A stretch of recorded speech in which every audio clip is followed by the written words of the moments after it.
In this project, we're going to replicate the do nothing machine. You can see this here. You're tasked to make this in the metric system and all the different parts and assembling them so that they work together to show your proficiency in Onshape. So if we take a look what this do nothing machine should look like when it's completely assembled, is we can see we have a base, and as we turn the handle, our two blocks slide within there.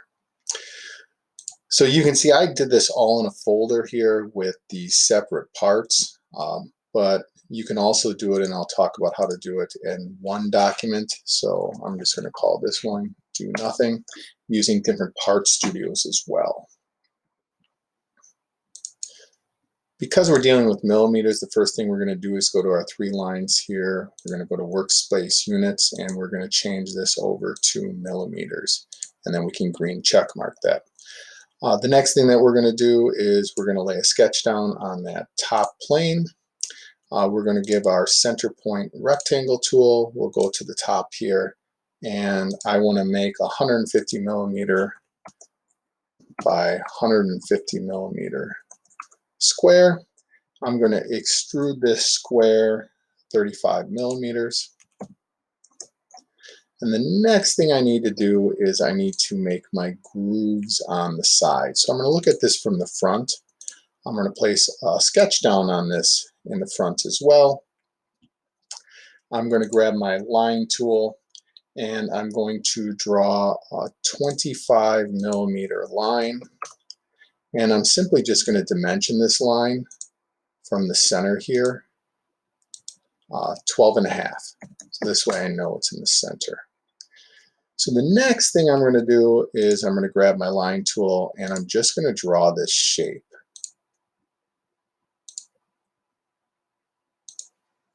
So that's the shape as we look at our diagram that we want to create. Now, a couple of things about this shape that we need to know. The first half is the height of this from here to here is 17.5 millimeters, so we can see that. The next thing is from this line to this line here is 76 degrees. Oh, I chose the wrong line. To redo that, I'm going to go from, we want to go from opposites. From here to here is 76 degrees. And then I want to go from here to here, coming this way is 76 degrees. So what I have now is that groove. So I can extrude that. And I want to do that as a removal. And I'm going to do my drop down here and do through all. So I'm going to lay a sketch down on that right side and do that same exact process. So I'm going to grab my line tool. I'm going to draw that 25 millimeter line. I'm going to dimension that line from the end to the center here, 12 and a half millimeters. I'm going to grab my line tool. I'm going to go and just draw that general shape.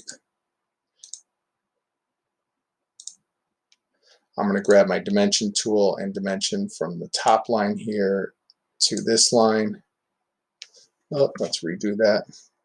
Dimension tool from that top line to this line.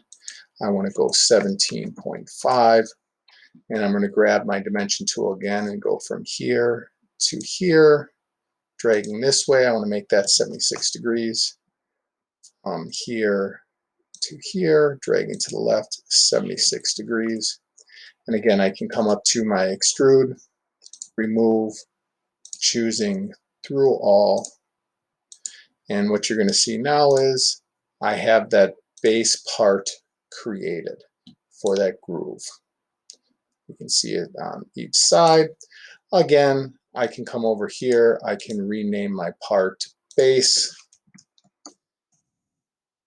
I can also right click on my part, edit the appearance of it, and I can choose a color for my part as well. And that would be part 1 now completed.